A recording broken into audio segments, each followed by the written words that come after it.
Hi, I am Chitra. I am Madhavi. I'm Jyothi. I'm Suchitra. Together, we are your hosts On the Edge podcast. We bring you stories and experiences. From our experiments around learning, marketing, and design. These are stories of people, technology, And people interacting through technology. Of what we see, create, and recommend.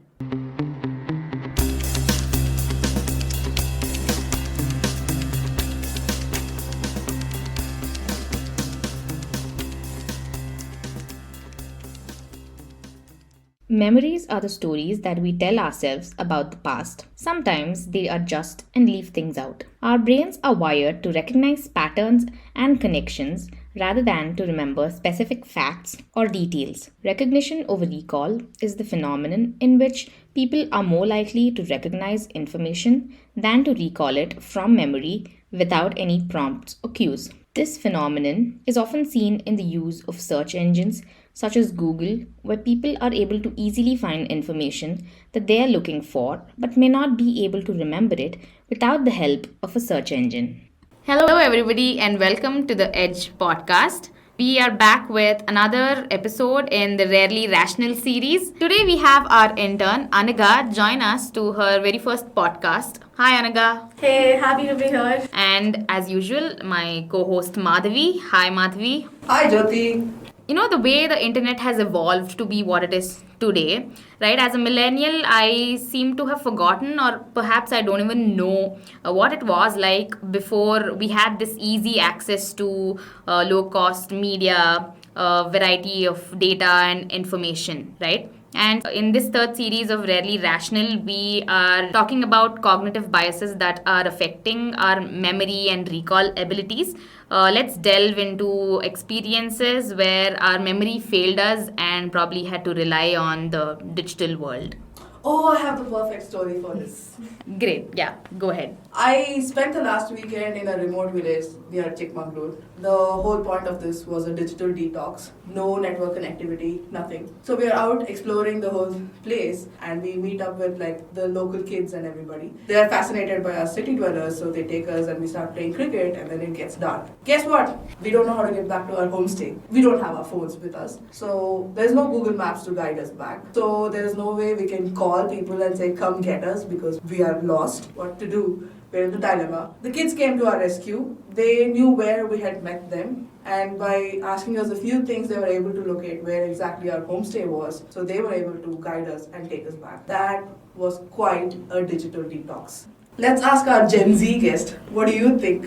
Anytime memory failed or like anytime you I think the most common example would be autocorrect. Makes you forget the most simple spellings, and I deal with that on a daily basis. So, yeah.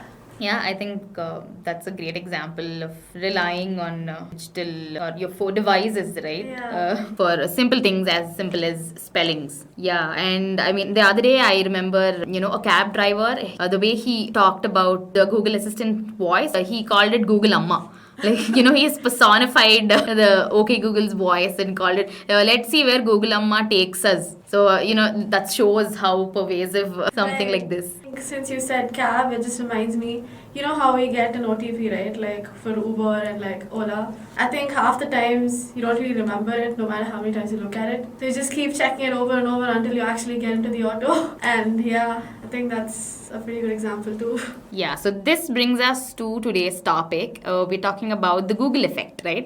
It's also known as digital amnesia. The way psychologists define this is it is a tendency to forget the information that is readily available through search engines like Google or not just search engines, any information that is readily available for us to look up. Say, like we spoke about spellings nowadays, OTPs or phone numbers that we hardly seem to remember now. So that is the Google effect. Hey Anagha, Yeah. how do you spell amnesia? Oh, let me just look at my phone. I think one other place that this Google effect is seen is when you're doing speed reading. Actually, speed reading relies on this. So you are basically scanning or skimming through the words on a page. You're not reading each thing, you're not committing it to memory.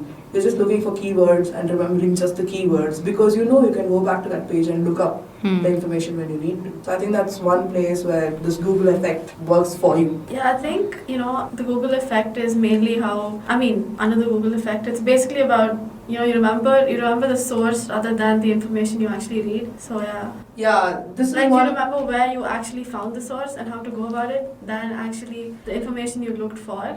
Yeah, because in Like that that's way true, yeah. it's easy to you're like, okay, I'll look for it sometime later instead Yeah. of actually remembering what it is about. Yeah, so you remember Yeah. how to find it rather than what's on it. Yeah, exactly. I, for one, am very happy because I have a terrible memory anyway, and Google is actually augmenting my memory. So this works great for me. Even if it's not called the Google effect, the fact that I can go look up things in my phone, in a book, in a directory, whatever, that means I don't have to commit this to memory. And for someone with a weak memory like me, this is a great tool. Yeah, come to think of it, I think that's how I do, like, keeping reminders for tasks instead of having like a mental checklist for everything. Definitely helpful for me, at least in terms of prioritizing what information that I want to retain or remember instead of keeping it all in memory and later trying to forget. At least in my perspective, I feel it's more efficient and definitely makes my life easy. So back to school days, I studied the IGCSE syllabus, and for us, I think under chemistry and math, we used to have like the last sheet was basically the periodic table or like all these formulas, and the ICSE students didn't really have that. To our advantage, like we could just refer to it whenever we wanted, right? And if you actually ask the two of us, I think they remember a lot more of what was on it than we did. So I think that's another example. Yeah, that's a great example. Reminds me of the log books, or what is it called? Logarithmic tables instead of scientific calculators, and we had to refer to Yeah. something called logarithmic tables for, say, I think high school or college maths. Same thing. There's no way we would memorize all those things, and already there at the tip of your hands to refer to them, right? You guys just mentioned that people tend to remember where to find it and like how to Yeah. do it, but not the actual data. In this case, I've forgotten how to read logarithmic tables. I would have to Google that. Yeah, you're not alone.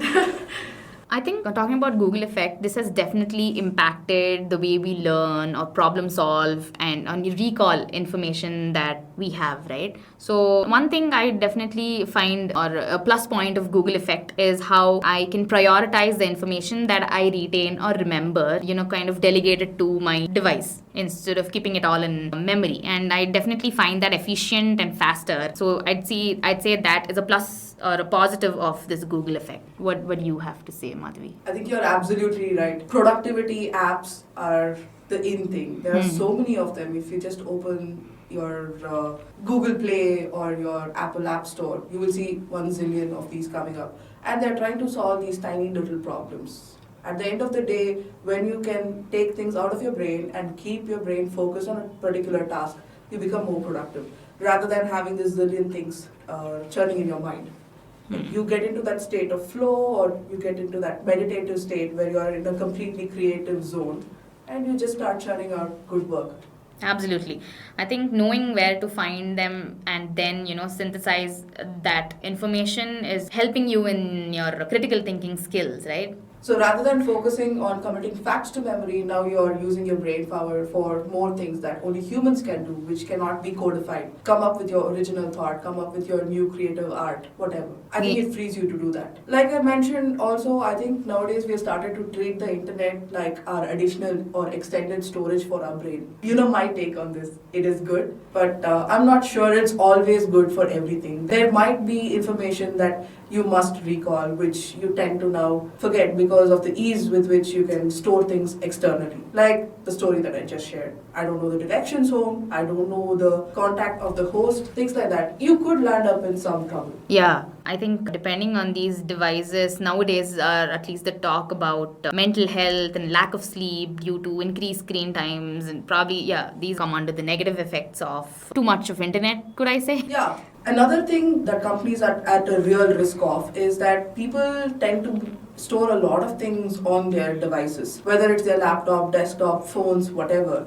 And if you store company data on this, and according to surveys, the majority of the people don't run an antivirus and they don't run backups. So you lose your device. What happens? Companies' sensitive information is lost. This is like top of mind for us because we're doing certain ISO certifications and we are making sure we're checking off all of these boxes and reporting on all of them. But it's a real risk for anybody. And even if you're not an employee, even if you lose your phone, where did you lose all your memories? The ones that your photos. What's happening to all of them? Yeah. So I think with the information overload that we are faced with, one thing that is important to talk about is our shortening attention spans, especially with the number of results that you get from a simple Google search. You just tend to say pick the top one or two results, and you're not really validating whether the information that you have access to is true or not, and just pick it and then you go with it. Yeah, I think you also get distracted easily with suggested topics and everything.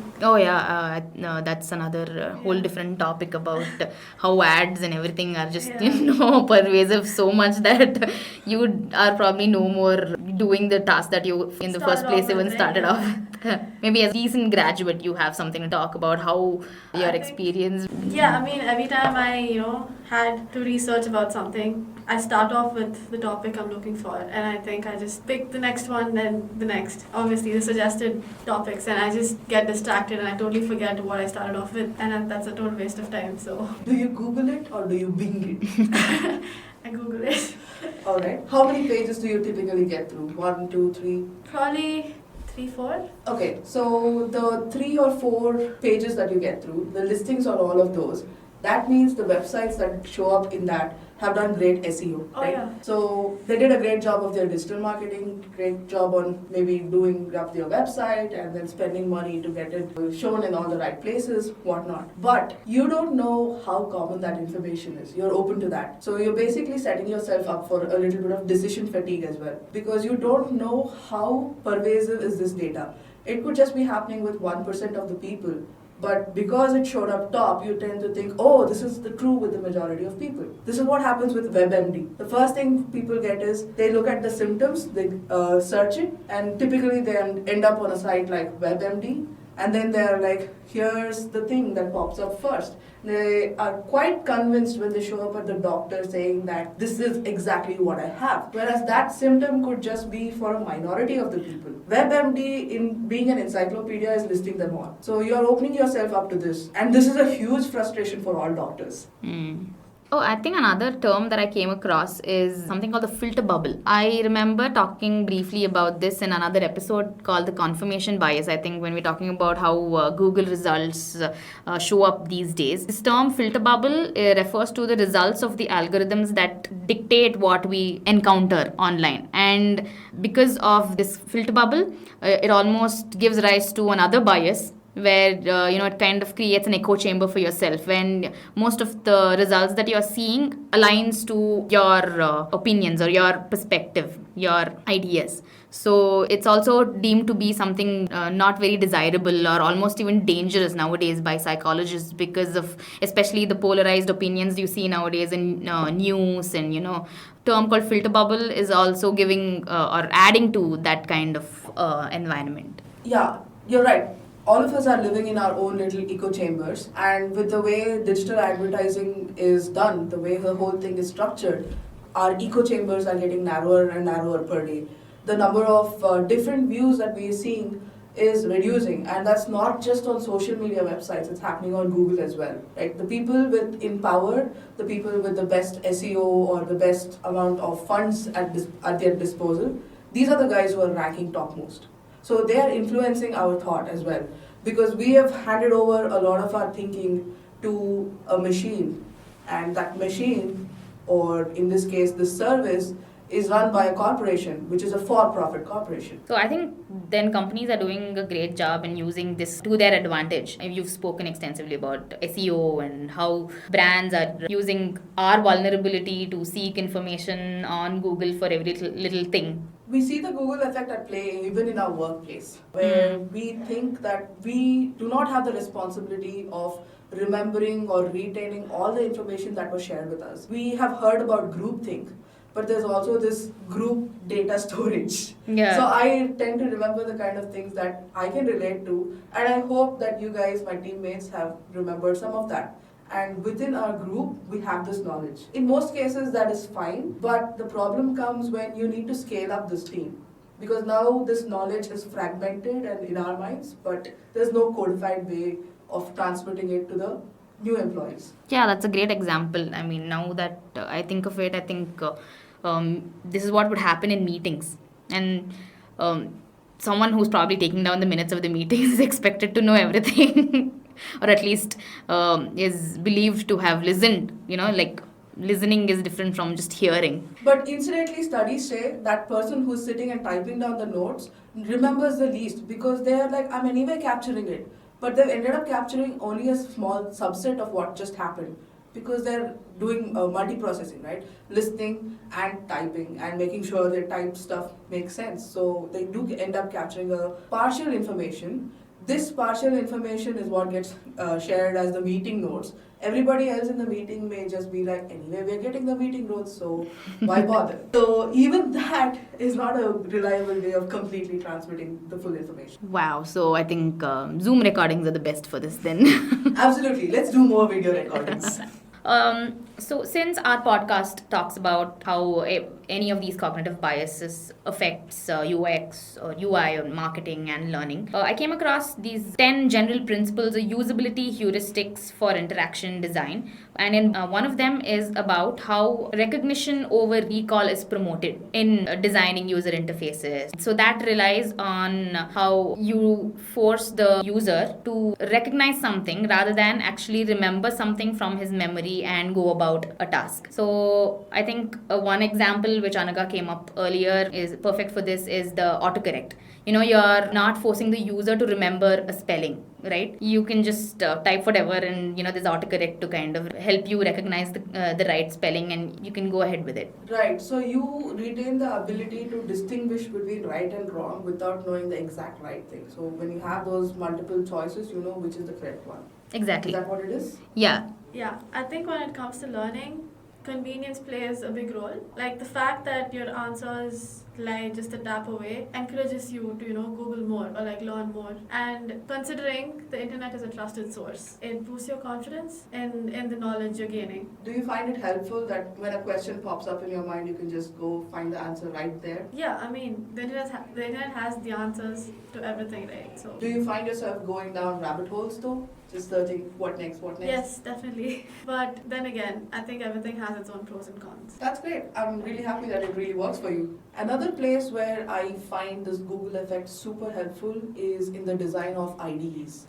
These integrated development environments that all of us programmers use. It's really hard for anybody, or at least me, to remember all of the types of functions that exist out there. But when I'm programming, if the IDE starts suggesting different things, or even if I remember the function name, I may not remember the order in which I need to give the arguments. And this is where the IDE is very helpful. It suggests that here's the order of things, these are the data types you need to use. I think that's fantastic design, and I really love that this is a positive example of the Google effect. Oh, definitely. I think that's why the concept of promoting recognition over recall even exists as one of the main, usability heuristic for any product or an app, right? So we've discussed both pros and cons, and there are some places where we love this and some places where we don't. But do you think there's a need for us to overcome this bias, and what do we do then? Okay, when you say overcome, maybe in situations where we find ourselves in trouble, like you earlier gave your experience about remembering a phone number or some important information like that, we should definitely find a way to handle such situations. We can obviously not always rely on another device or internet for any kind of easy access of information. So in those cases, we should definitely have, a backup for ourselves. Yeah, offline tools to back you up in these cases.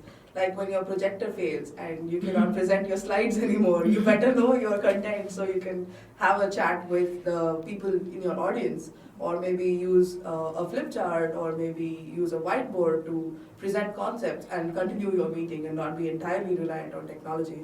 I think the way to overcome this bias is by using any of the memorization techniques. So you can use any of the standard ones, chunking, etc. Or you can create a story around the key elements that you need to remember, because people tend to remember stories a lot longer. Yeah. Stories retain information, and it's a good tool to pass on information over generations when we didn't have writing or any other way of recording this. So create a story around what just happened, or like remember the incident where this happened. That will help you recall better. Recall the emotion, or create a song, or cook up something that you will remember. One way I go about it is, the photographic memory. I think I have a good enough one, and I just remember it based on the visual I saw, and that does help to an extent. Awesome. So basically, you're making more connections to it than just the auditory or just the visual. Yeah. Awesome. I think that these are great ways to look to other sources of information gathering instead of just straight away every time going to the internet and look up for information, right? So definitely, when we're talking about overcoming a bias, I think the first thing that like we spoke about is to maybe improve our memory retention techniques. So now that we've spoken about Google effect, the way we've been using Google for every little thing that we want to search, Google has become an official verb and is also part of the Oxford English Dictionary now. Yeah, we definitely don't Bing it or Yahoo it. Yeah. Wait, what does Cisco stand for? I should know. I did an internship there, but I'm sorry to admit I don't recall. Let's Google it. What does it stand for, though? Let me Google it. It stands for Computer Information System Company. Today I learned. Again. So, did you know there is a term called neologism to coin new words like these? In another episode, we've spoken about FOMO, which is also a new word, or something like mansplain, or hangry, and now Google. So we spoke a lot about Googling and looking up things on Google. Do you know what is the most frequently searched term on Google? I'll Google it again. I'll tell you that you will find YouTube, which is yet another search engine. Oh, okay. Wait, what if Google doesn't give you results? I found that there is a term for it. It is called anti-Google whackblats. Say that again. Words that do not produce any Google search results are known as anti-Google whackblats. Anti-Google backlash. I'm hoping I am just pronouncing it right, but in fact, there is something called a Google Whack, which is a contest to find a Google search query that returns a single result.